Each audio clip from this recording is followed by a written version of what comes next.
Are we rolling? We are rolling! Hello. Give us a roll, Bart. Give us a roll because we're rolling. Yeah. There you go. A little bit of Aerosmith and a drum roll and a bunch of noise. Oh, yeah. Are we rolling?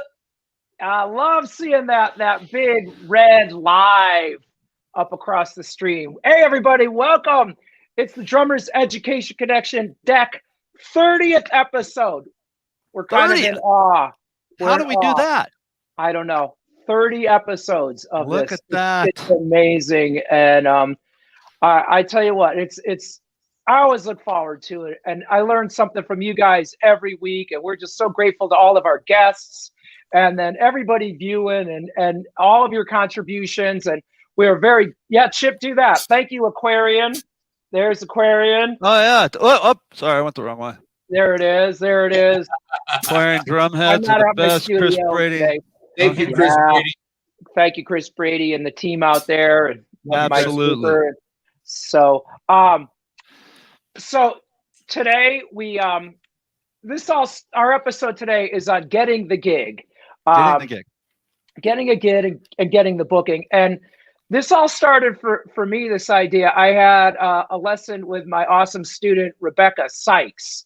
I posted her on the Facebook group in her submission for the Hit Like a Girl contest. So check her out. She's a player. Fantastic player. Fantastic player. Yeah, we work on Pocket a whole lot, and it's really working out for her because she's getting gigs and some studio sessions. So it's just super exciting to see. So and I want to thank the D.E.C community for supporting her too. Everybody's so many educators made nice comments about her video on the Hit Like a Girl contest. So she's just 19, and she's been drumming for 4.5 years, and she's got like an indie alternative kind of punk band kind of thing going. And she said, okay, so now we have this band. How do we get a gig? I have no idea what to do. And I'm like, you know what? That's really, really fair because we spend all this time figuring out how to play the instrument, but what about the business side? So so we put our heads together. We thought maybe the four of us could chat a little bit about auditions, and then once you're in the band or have a band, how you could go about booking yourself. And so my first thought is play with people that you really want to play with. Don't get into a band with people who are questionable. You've got to, make sure they're the right character. Yeah. If you're none of these guys. Don't play with any of these guys.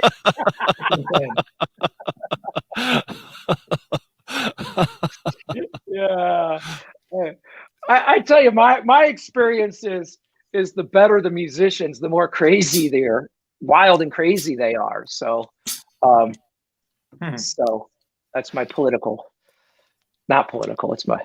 It's just an observation that I've made. Some of the really, really talented, I get into trouble here. Some of the really talented people are really hard to work with. So I'm just trying to say, be really, really careful. You might get Jim Morrison on vocals, and man, that's a handful. I always like to tell my students that, they're not just auditioning for the band, they are also auditioning the band for themselves.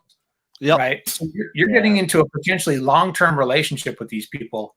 Yeah. And, you wouldn't go, you're not going steady after the first date. You want to make sure as best you can that these are the kind of people you want to be spending a lot of time with, because it's not just a matter of, playing music. There's all the other stuff that comes with being in a band that's about, communication and getting along and hanging out. The hang's got to be there.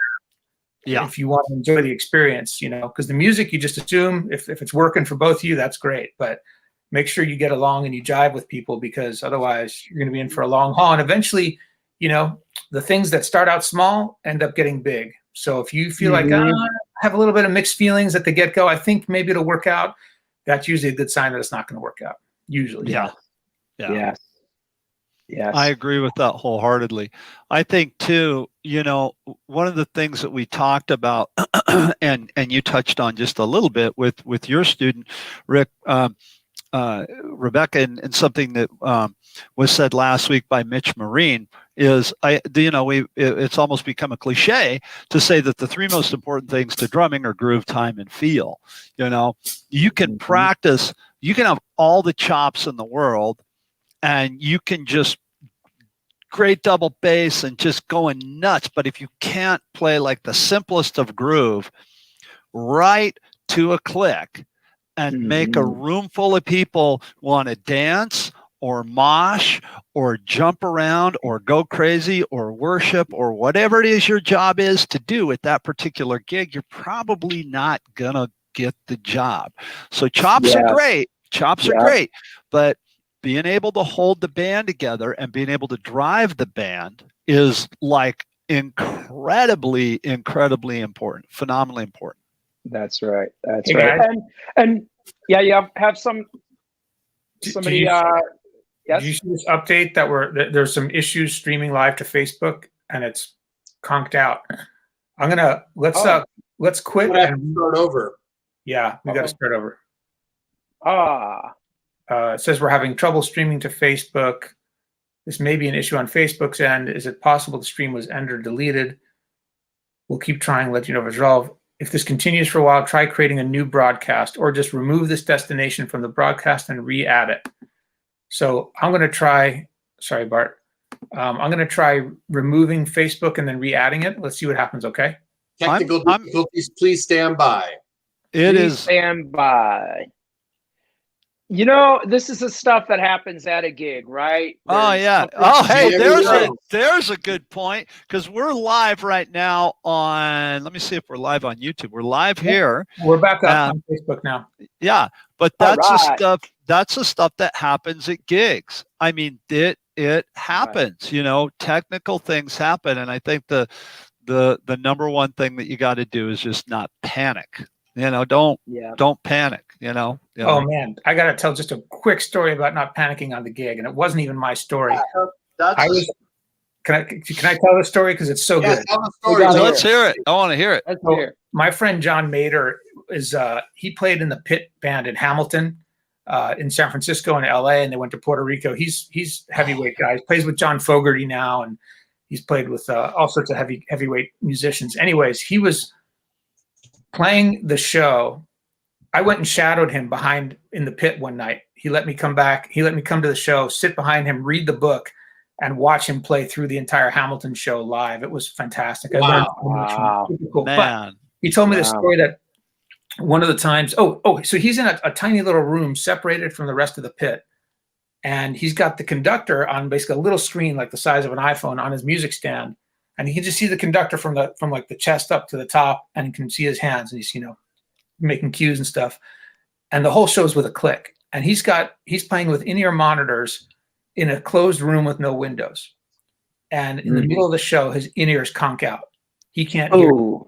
He can't hear the click. He can't hear the band. He can't hear the actors. He can only hear his drums in the room. And he has no way of communicating to anybody that he can't hear anything because he's in a closed room. Right? So he had to just play the show basically from memory, watching the sort of bounce of the conductor and the little iPhone screen. And panicking, man. Holy crap. That's intense, man. Yeah. That's keeping it cool. That is totally keeping it cool. I've had a situation where I've had my monitors go out, but you could still hear stage volume. I mean, we've all lived through that. Hey, I can imagine that. Oh, we need to have a deck episode. We need to have a deck episode on the worst thing that's ever happened to you on a gig. Gig nightmares. Hey, there you go. Oh yeah. We'll save that one for later. All right, back to getting the gig. We got to get the gig. Back to getting the gig.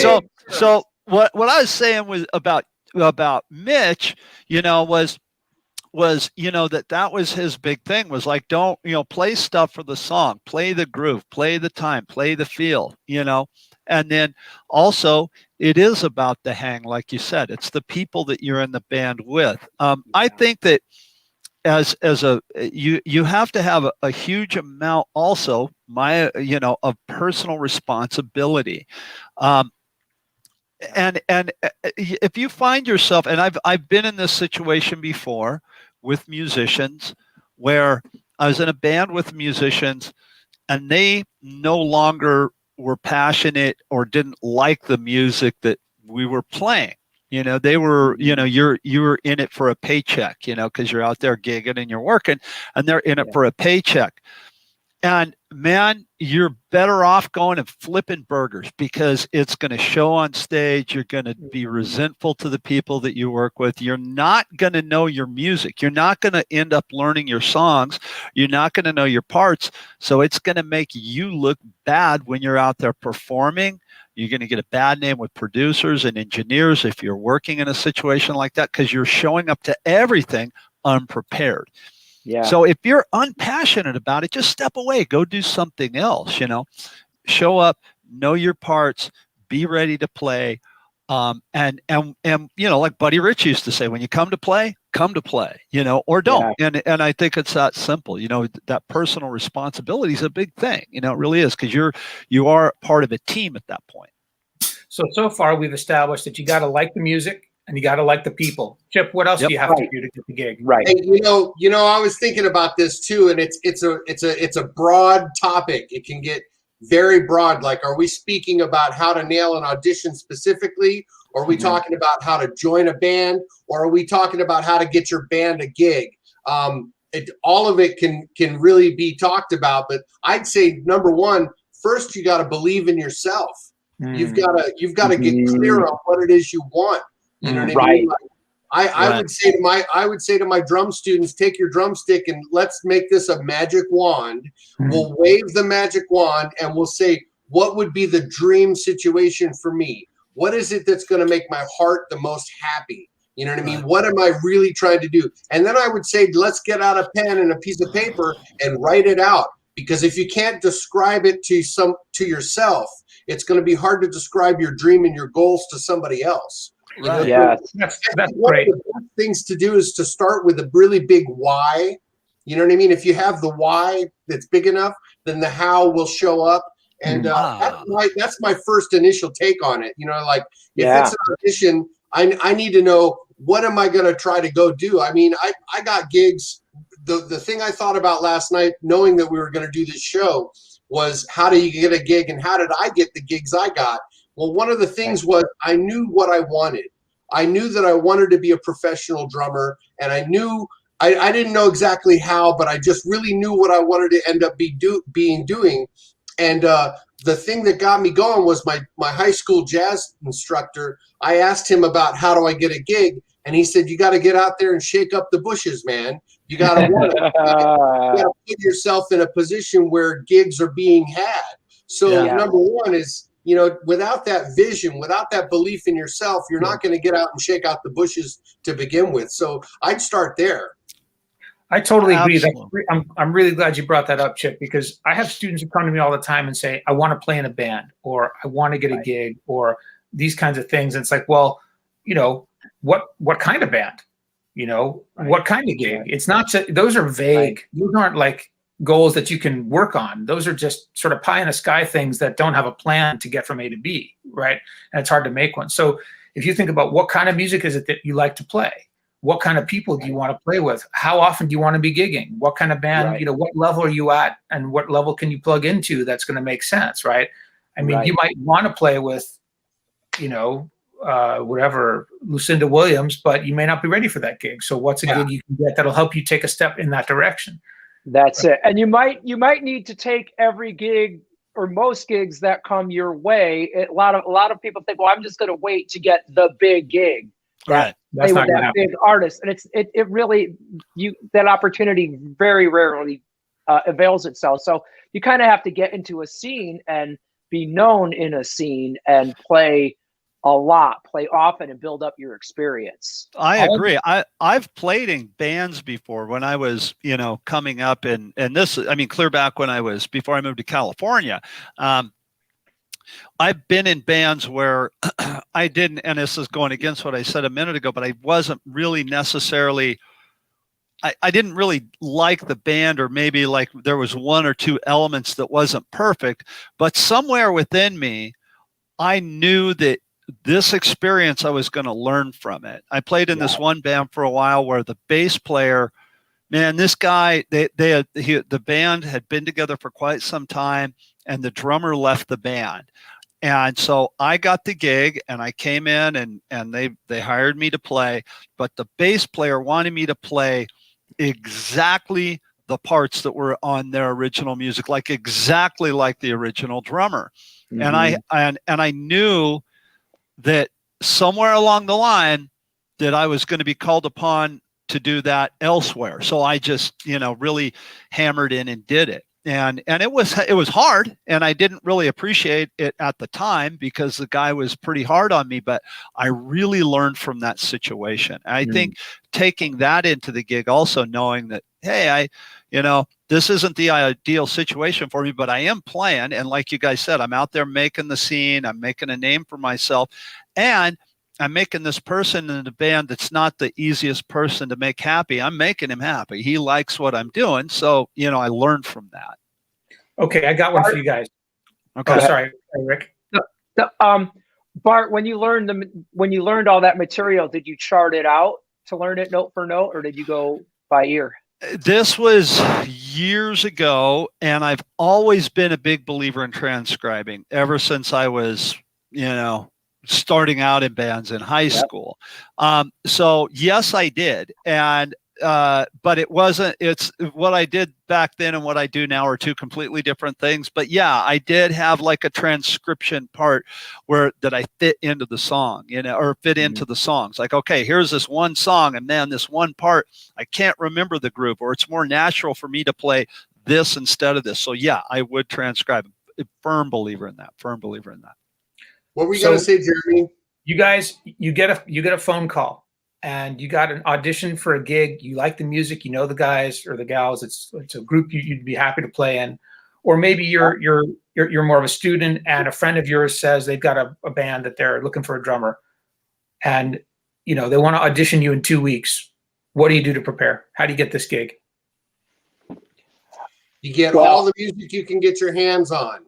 You get all of the band's repertoire that you can get your hands on, and you submerge yourself in it. I've gotten gigs before by loading my playlist up on my phone and having it in my earbuds even when I slept, and try to get as familiar with the music as you can, and do as much serving the song as you can as far as their vision and what the material that they give you. And the key for me is get as much material as you can. Rick? Absolutely. Yeah, I'm with you on that, Chip. I've spent hours and hours. I'll just listen over and over and over. I'm listening in the car. I'm listening on my walks, when I'm shaving in the morning. So I just kind of have to immerse myself in it. And then I start writing out chart arrangements. At least get the verse, chorus, and how many bars. So I at least know I can work with that. Map of the song. A map, and then I might start, if there's time, and hopefully there will be, start charting out, some note per note of what I want to do, and then I do a lot of filming myself practicing along to the music, and I watch the video of me playing along to it, and I'm like, oh God, thank God I filmed that, because I would never want to do that again. Yeah. And then just, getting fully immersed in it. And then I would go back. I think Chip, you said something about that, their whole catalog. I'm going to learn songs that they might not even know. And I think everyone should listen back to our episode with Mitch Marine for Dwight Yoakam. And then our other episode with Dave Northrup also from Tennessee, on how both those guys. Yeah, what they've done for auditions, and then in the audition, man, I'm just smiling, I'm having fun, I'm so relaxed. We could talk all about being calm too, but Jeremy, how would you prepare? Charts, big on charts for me. That's part of how I learn the music. It's not listening to it, yes, over and over, sure, get familiar, get the feel, but I want to learn the forms because I want to know those cold. I don't want to have any arrangements mistakes in the audition. I want to come in sounding like I've been playing this material for months. Right. So I'm going to first make out a roadmap of each tune, and then I'm going to start filling in details. Just like you said, I might end up with entire charts, note for note transcriptions, but more likely it's more sort of forest for the trees stuff, arrangements, 8-bar verse, 8-bar chorus, stop time here, lifted at the chorus here. But then, it's really important also once you get that music really in you that, I almost use the charts so that I don't have to use the charts by the time I'm ready for the audition, if at all possible. Right. I'm trying to get in there and not have my head glued to the page, because if I could nail it, and if my head is glued on the page, I'm not getting the gig. Right. They're looking to connect with me. Like they're like looking at me the whole time while we're playing. If I'm sitting there on the page, I might be playing great, but I'm not feeling it with them. I'm not vibing with them. I'm not, we're rocking. So it's a combination, I want to be as prepared as I possibly can be. And then I want to sort of ride that preparation into the audition where I'm present and I'm focused and I'm calm and relaxed and I'm aware and I'm paying attention outward, because, you might chart it out and then something goes different and they play a little different from the recording. And if you're just like, no, that's wrong, well, you didn't get the gig. So, right. I think so many times people think the charts that we're writing charts out because we want to read them live, and writing it all out note per note helps you remember. That's the best part about writing up a chart. It helps you remember stuff.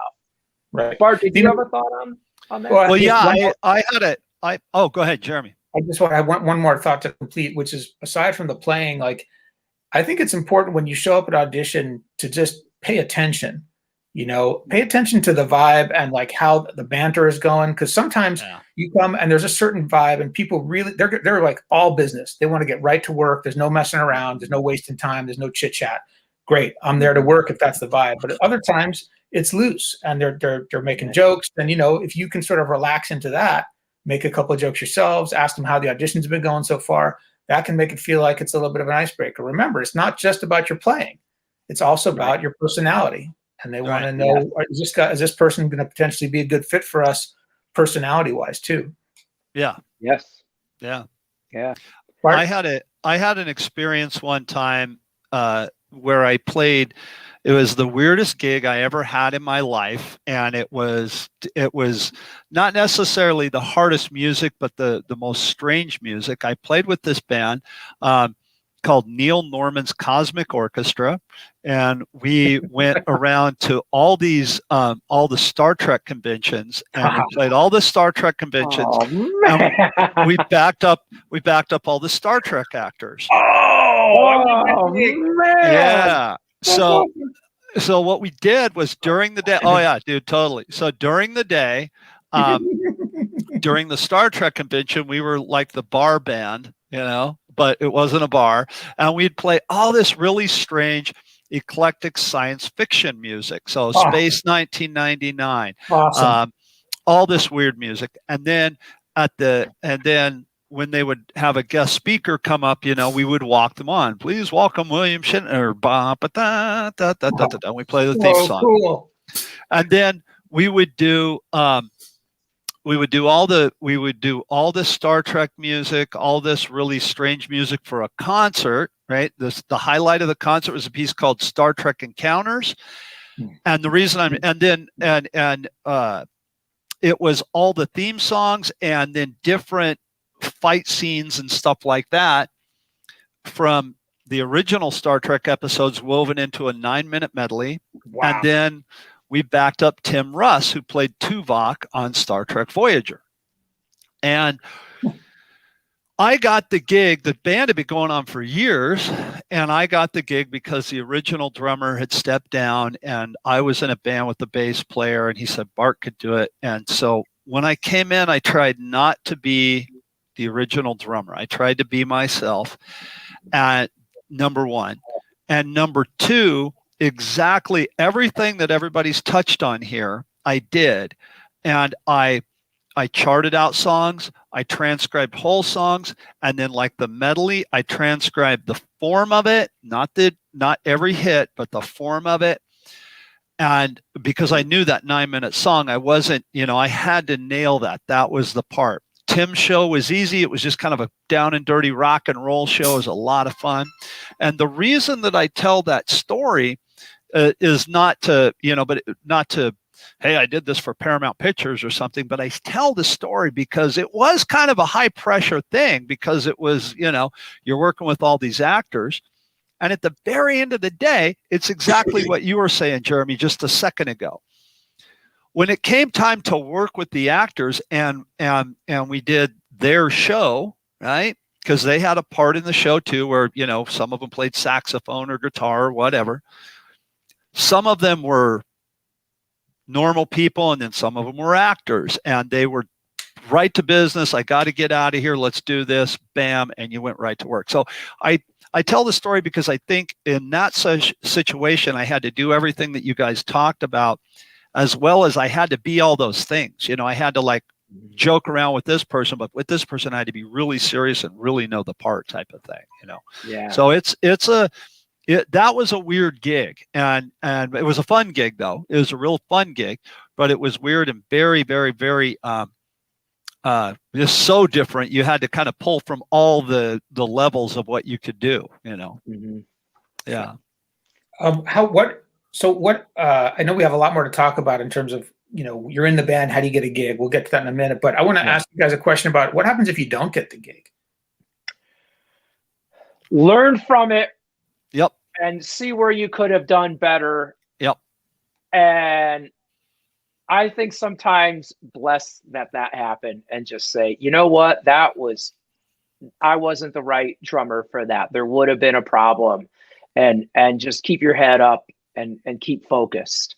So every gig you want. Yeah, that's true. I'd say that goes back to believing in yourself, mm-hmm. and having that vision and not letting anything stop you, and considering those, if there's a gig you didn't get, you're failing forward.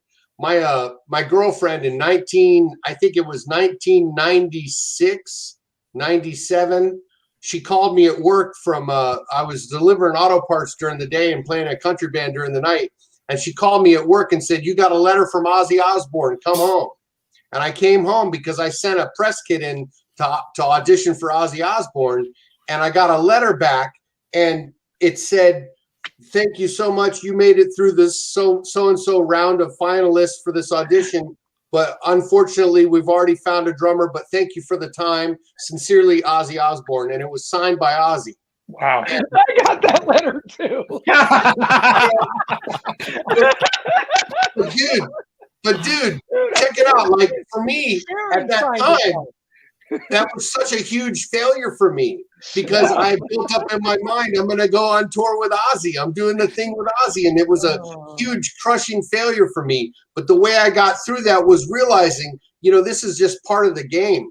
Sometimes failure is part of the plan, part of the pathway to success. We've got to fail forward, so that's what I'd say about not getting the gig. Fail forward, chalk it up as one more step towards your destination. And like Rick said, there's sometimes divine intervention. Sometimes God closes a door and then opens a window, and later you end up actually being grateful you didn't get the gig that you actually wanted at that time. Right. If you're patient and you believe in yourself. Yeah. Right.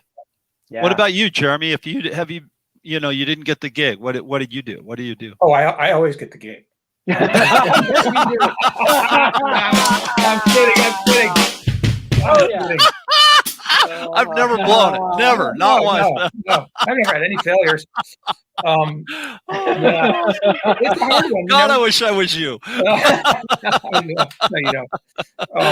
It's a hard one, right? Because like Chip's saying, I mean, I know a lot of people can be really, really crushed. And I've had students, let me tell you this. I've had like a student who was in the high school jazz program as a freshman in the sort of, the lab band, they call it. It's like the beginner jazz band. And then all their friends, got moved to the next one. And then she was still stuck in the first. She didn't make it into the next level up.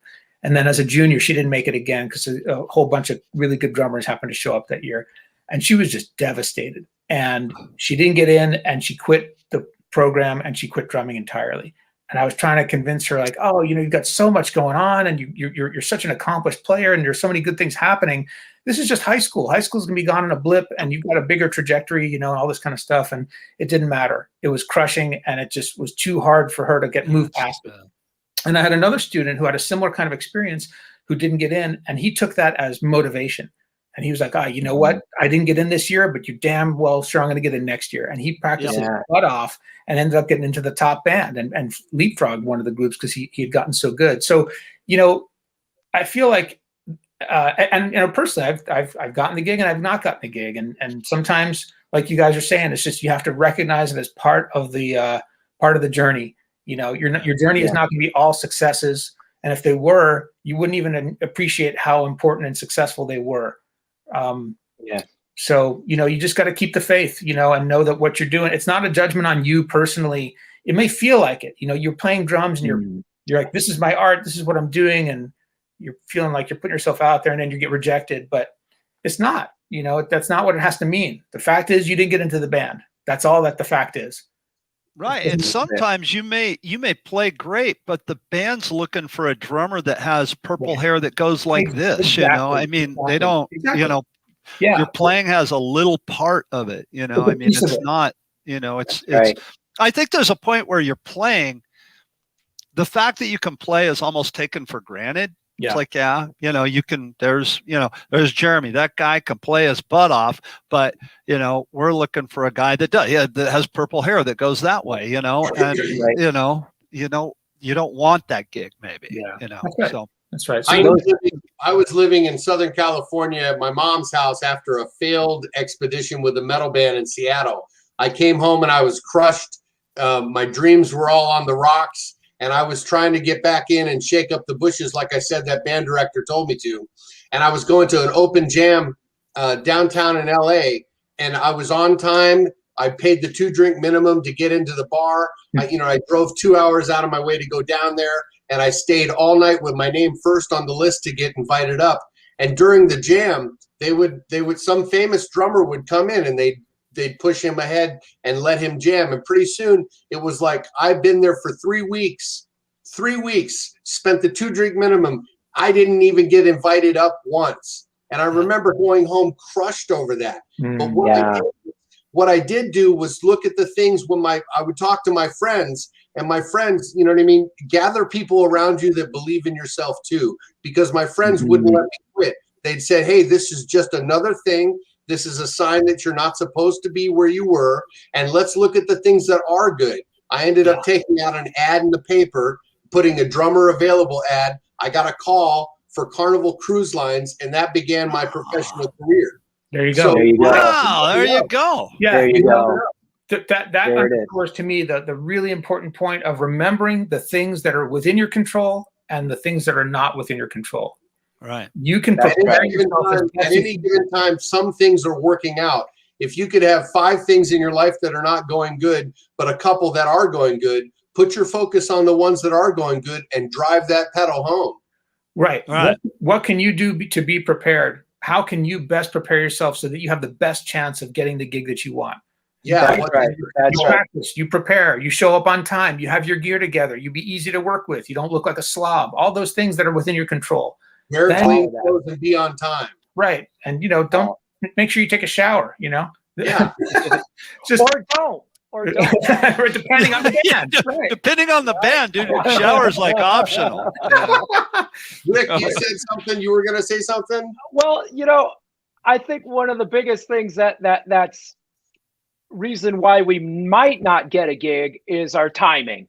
And because it's not about the riffs and the chops for most bands, and it is about timing and groove and feel. So I would go in and prepare with a click and without a click.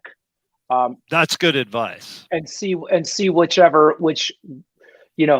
them both. Just be prepared, because they might go, man, try it now without a click, and then you kind of have to do that as well. So I think that's the other big thing that I think about is if you didn't get the audition in your specific genre, well, hopefully you have a drum teacher in that genre, and then you could maybe circle back with that teacher. And at this point, everybody's available for lessons online. You can reach the top drummers in any genre right now and take an online lesson.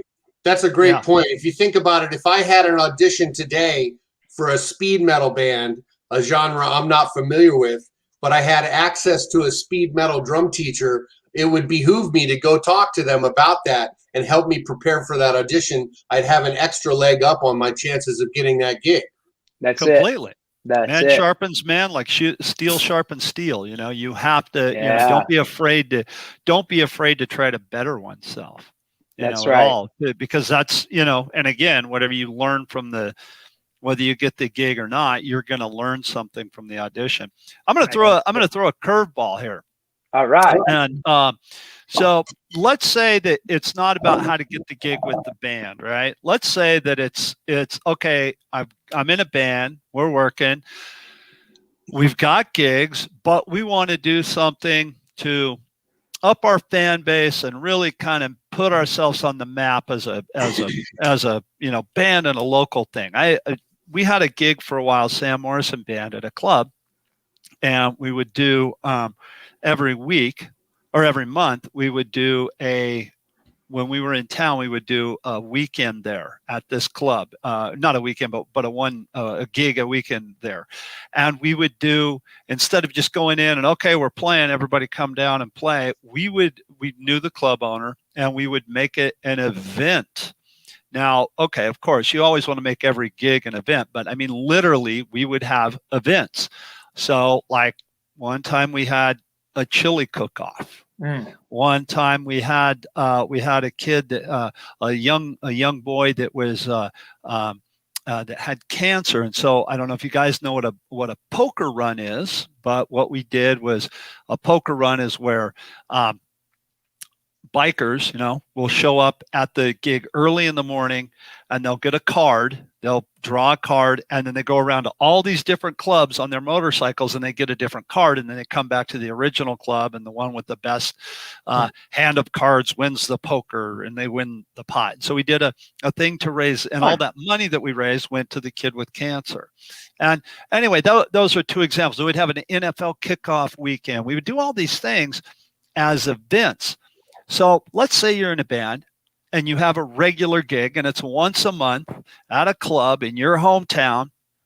And you find that the first 2 months, the place is packed when you play. Well, then the third month, it's about half full. The fourth month, well, there's 14 people there. Well, you got to, how do we keep this ball going? And I think, number one, get the band better, learn new material, write new material, have new songs. At the end of the day, the music is what counts. People are coming there to see you play music.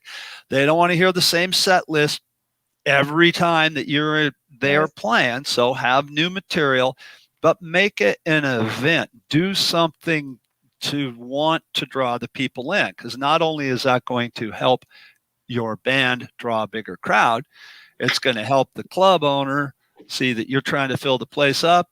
They're going to try to fill the place up more. They're going to be happy because they're going to be selling drinks and food and whatever else it is that they're doing, and the place is going to be packed. So think a little bit outside of the box in that type of situation. Now, I know, like I said, I was going to throw you guys a curveball on that one, but that's one of those things that I think is important to do. Think outside of the box when it comes to things like that.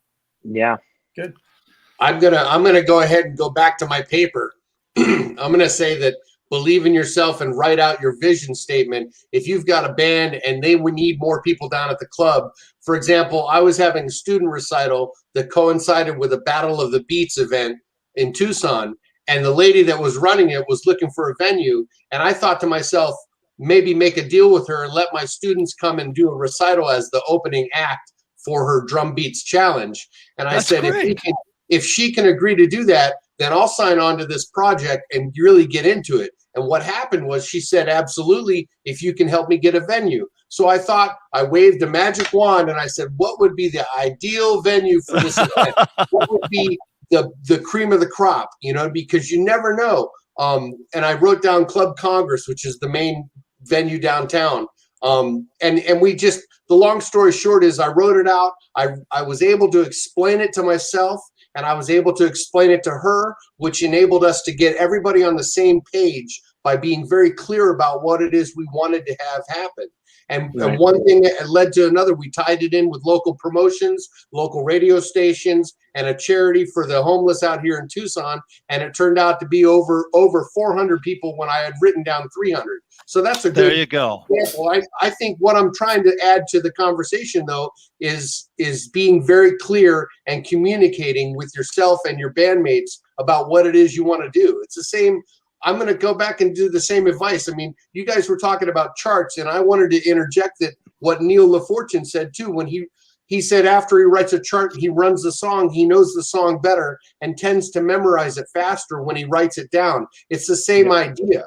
Yeah. You know what I mean? Yeah. Writing it down makes it real, and is a powerful aspect for your subconscious mind, which leads to all kinds of other solutions.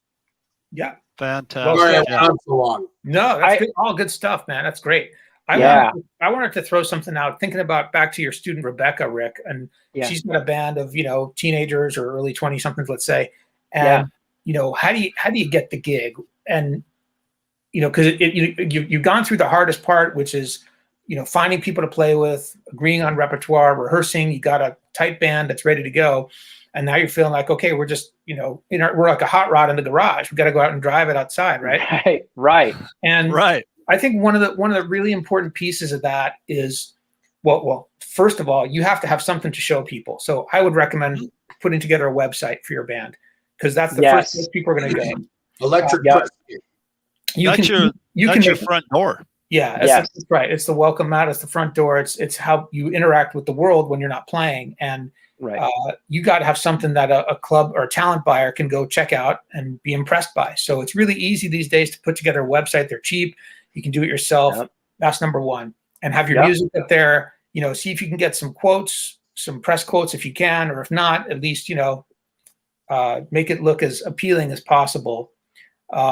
And then I think another piece of the puzzle is to make sure that you shoot for the right level of gig that you're after. You may have the dream of getting to Madison Square Garden, but that's not going to be the first gig or the 100th gig or probably the 1,000th gig that you play, right? So think about what's the right venue. Chip saw that, he was looking big and it was a big event and he pulled it off. But like, if you're a band that's never really played out in front of people except at your mom's birthday party, you probably want to go to a place that's like, the stakes aren't very high, and they're just looking to have kind of a fun event on a Sunday, maybe bring in some people who are going to buy some food and drinks, right? So that's how you have to approach it. Go to a venue and say, hey, if they have live music, we'd love to play. We'd love to open. We'd love to open for some band that you have coming in. Or get a foot in the door. Yeah, if they don't have live music, say, hey, we think we could bring in 25 people here on a Sunday afternoon when you would normally have nobody, at 3:00, and we'll just set up outside. We'll take care of all the equipment, and then you get your first gig. Then you get some buzz. Then you can start building off of that. Right. Yeah, no, Jeremy, I think that's great advice, and I think just being part of the circuit that you want to be playing in is so vital. As in, you're supporting every band that's playing in that circuit. You are going out with your friends and check out that band and be at every gig. So they kind of know you and know your face. You're a familiar face in the environment. Networking. That alone, if there's a promoter, if there's a booking agent at that club and he or she sees you at the venue all the time, she's familiar with you. You're not, or he's familiar with you. You're not foreign to them. So when you say, oh, by the way, I have a band, how do we go about getting a gig? You're already part of their little scene. Right. And it's a lot easier to mention, that someone who knows someone. I mean, like, in other words, like, take advantage. I don't mean this in a bad way. Like, take advantage of the relationships that you have and that you've created, and network to make things happen. So, if you want to go cold call a venue that you've never played before and you haven't played a lot of gigs, well, find someone who has played that venue. Talk to them, get the name of the talent buyer, find out what the arrangement of the door is, find out, do they have opening acts, and then contact them and say, hey, John from, X recommended me, and said I should give you a call because he thought we might be a good fit for your venue in an opening slot or a support slot. Yeah, if a band like Rebecca's in that's young and doesn't have management, and doesn't have booking agencies, if you're doing it by yourself, there's nothing that stops you from getting involved in that scene and getting into that proximity of, if you want a gig, go to where the gigs are. I love that advice. I love everything that's being said. That's 100% true. One of the things too, like as far as like getting the gig with your band, I think there used to be this thing back in the day. One of my friends who is a talent buyer always used to say, and this was years ago, he said, he who has the best video wins. And I think that nowadays, especially with electronic press kits, that are available on the websites, like at a touch of a button, I think having, just taking a little bit of time to, again, on the website, like you had mentioned, Jeremy, just have a really good press kit. I think that to not have that is, a mistake, and people, back in the day, I remember back in the day, we all do, sending out press kits and putting stuff together, and you had your folder. Yeah. All that stuff, that's gone, you can go and find a band at the touch of a button and hear them and see them and watch videos of what they're like live. So make sure that you have that. And the other thing you want to be aware of too is there's a bit of a double-edged sword to that, but this is motivation to practice and play your butts off. Everybody has one of these now with a camera on it, and there's YouTube. So you want to play the best you can every time you get out there, because when things do show up on YouTube, it's not always you putting it up there. It might be a fan, or it might have just been somebody at a concert. Hey, I saw these guys the other night, and they put it up on their YouTube channel, and they tag you in it, and then it gets a bunch of views. Play the best that you can. It comes back to that. Practice, know the material, know that, all this stuff we're talking about. At the end of the day, be able to play your instrument. Just be ready all the time. Rick, for those who don't know, what goes in an electronic press kit? What goes in an electronic press kit? I'm not sure if I'm at this point completely qualified, but I would have to say links to all of your social media, and having very, very diverse social media. In that too, I would not have any photos of the band playing to empty crowds or videos. That's just, you certainly have to have contact information. I wouldn't get too wordy. I think a lot of times bands, I see all of these different promotions where everybody's talking about their influences, and it just gets so boring.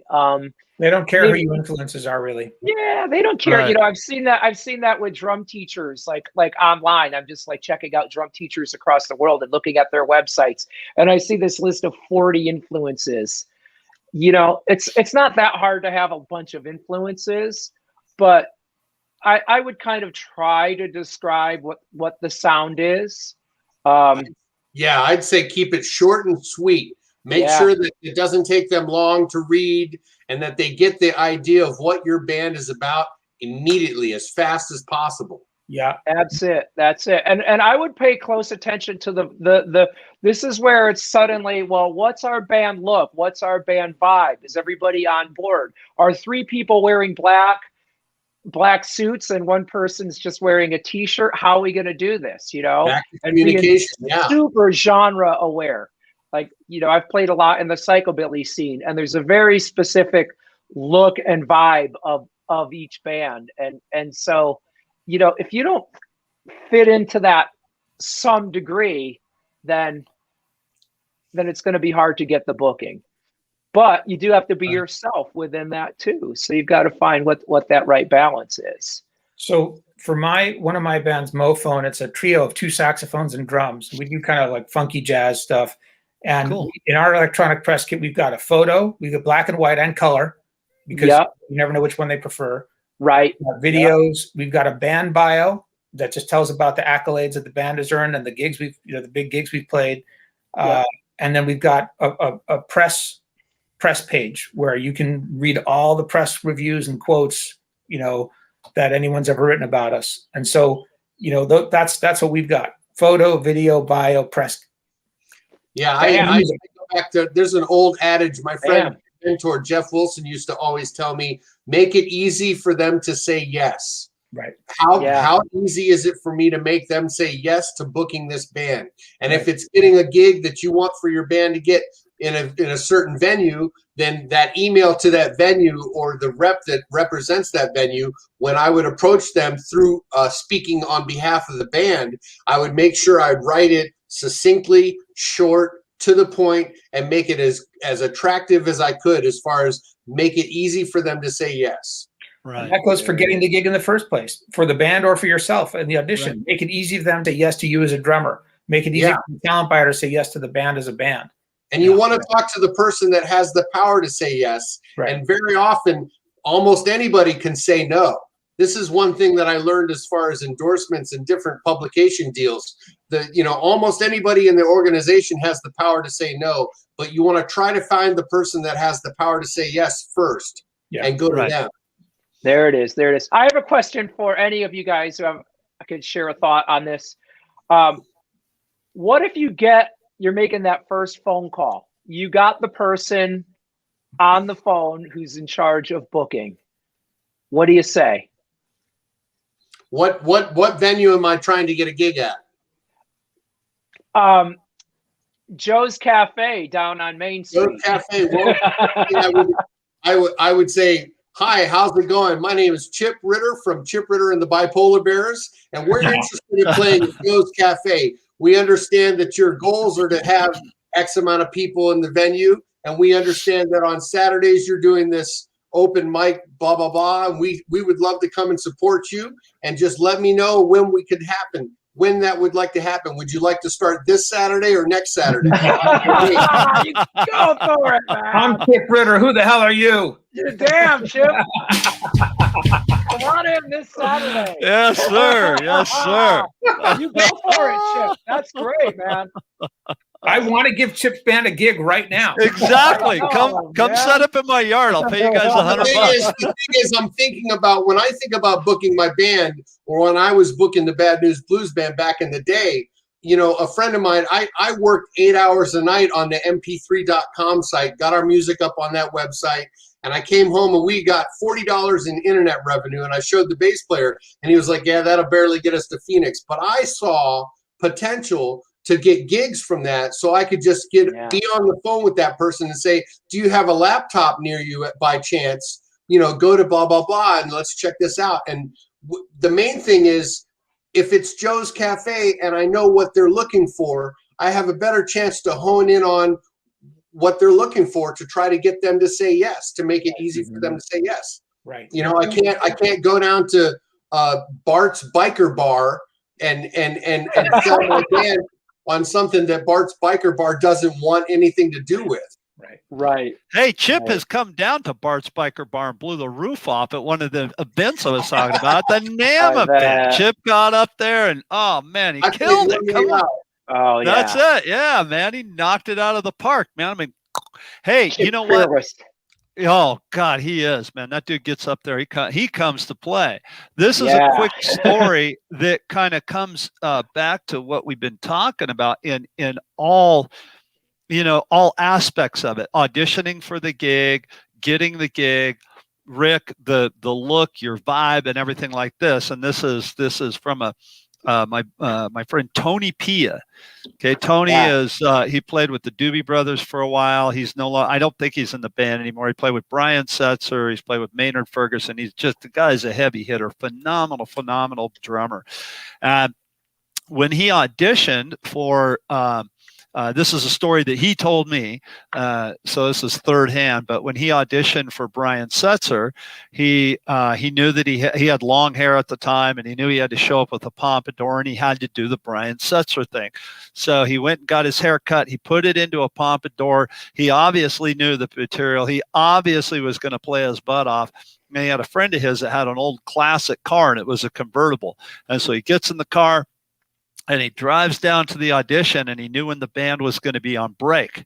And so he drives up and Brian Setzer's there. The entire band's there. They're totally on break. And here comes Tony Pia in this old classic 1950s car with the top down and pompadour, wearing his Brian Setzer outfit. And I guess from what he told me, he said what Brian said was, well, you know how to make an entrance. Let's see if you can play. And sure enough, he got the gig. So that's a perfect example of what Chip was talking about. Be confident in yourself, man. Tony's a great guy, and he's confident in himself, and he's a sweetheart of a guy. He would be the easiest guy in the world to live with on the road. He came in, he looked the part, he played the part, he got the gig, and that's on an individual scale, but it's also all encompassing with those things that we talked about, I think. So, that's a great example of somebody that did just that and got the gig. So it works the same on various levels too. We talked about working through failure and what happens when you don't get the audition. When I was booking a drum clinic with my friend Carl Cherry, we were looking for sponsors for the event. And I was just going through this whole audition process on the daily, approaching these different sponsors with my idea. And it became a numbers thing. It really became hey, you know what? I believe in what we're doing. I believe in why we're doing it. And if it's not a right fit for this person, you know what? There's somebody else that might want this. There's some other venue that might want us. And if it didn't happen at Joe's Cafe, maybe it'll happen down here. You know what I mean? Right. Believe in yourself. Completely. One quick idea too that I want to add here to everybody is, if you don't get the audition, well, maybe you should just be a band leader and start your own band. There you go. And that way you're making all of the connections, you're getting all of that experience, you have a say in the sound, and it might end up being the best thing that ever happened. Yep. Completely. Yeah. Completely. Yeah. I put my band together, and I've had much success with my own band in that way. And there's nothing more free to finally be the one that gets to call this, finally be the one that gets to do this, finally be the one that I wanted to be before. There's a lot of truth in what Rick's saying. Yeah. I mean, That's awesome. I end up, in my experience, I've had so many I've been in a number of bands where the band leader didn't take care of business in a proper way. They weren't responsible, or they didn't, put their best foot forward, or they didn't hustle in the way that I thought they needed to. And it just got frustrating. I was like, well, I'm putting in all this energy and time to get the music sounding great. And then you're falling down on the leadership front, with booking the gigs or whatever it is. Yeah. And I always believe, like, if you don't like the way something's being done, just do it yourself. And that when I'm the leader of the band, and I am with more of the projects I'm in, I'm leader more often than not. I got no one to blame but myself if things don't go the way I want them to. So that's it. I spoke about Seattle and the metal band I was in. We were this close to a record deal, and we were in touch and being managed by Chris Cornell's management, and everything was going great, and we were on the rise. But it was like, I would come home and the bass player would have a stack of flyers still and didn't pass out any flyers. The guitar player didn't call this number, and it was just all this series of things where I realized I was one of the only guys in the band that wanted what we had all talked about. Right. And it really got to a breaking point where I ended up leaving the band, which I at that time considered a huge failure. But again, like I said, when God closes a door, he opens a window. Years later, if you ask me today, would I rather have had that been successful, or would I rather have the career I have today? I would much rather have the career today. I'm so grateful that happened the way it happened. So don't don't put all your eggs in any one basket, and keep believing in yourself. Yep, completely. That's right. That's right. Wise words. Yeah. Yep. Wise words. I believe every band member should be responsible for marketing and promotion. You can't just have this attitude of, well, I'm the artist, I'm here to perform, and business is just for somebody else. I think in this day and age, especially how competitive not it is, at all. Everybody's got to come in. You can't phone it in. Everybody has to do their job. Especially with today's, we've been anointed with this technology. I you had to slip it in. There it is. We got it in there. Our Chip, you got it in there. Way to go. Hey, Bart, so what kind of drum head do we have? We've got the Focus X snare drum head to give away today. All right. Well, so who's getting it, Rick? I think we should give this drum head away to Rebecca Sykes. Yeah. Awesome. There you go. Congratulations. Fantastic musician who already does play Aquarian. There you go. She plays the Performance 2 on her toms, and I think she's got the Modern Vintage on her Ludwig Superphonic snare. Hey, so there you go. The Focus, well, I think that would be something she'll really enjoy. So very cool. That will be really great. Congratulations, Rebecca. Awesome. All right, guys. Yeah. That was fun. All right. That was great, guys. Hey, I got to do one last little thought I just had. How about a drum clinic before the gig? Want to draw more people in? See if you could do a drum clinic before the set starts, right there in the club. Good, right there, yeah. There you go. There you go. Cool. That's a great idea. Planting a seed for the community on what we can do. We're in the venue already. The drums are set up. They're mic'd. See if there's a way to do it. There you go. Yeah. Awesome. Yeah. Awesome. All right. All right, guys. Well, thank you, everybody, for watching. We appreciate it. We really appreciate everybody. Yeah, next week we're going to have an interview. We'll announce who it is. I've talked to Larry Rodbell out in Maryland and Sharon Ransom up in Canada. And we want to have them on in the future. So we've just got to look at scheduling, and we'll keep you posted about that. But boy, we are really grateful for all of you watching. We really, really appreciate it. And just share any ideas you have about episodes that you'd like to see. All right. Bye, everybody. Thank you. All right, Bye, everybody. Thank you so much for watching. We'll see you next week.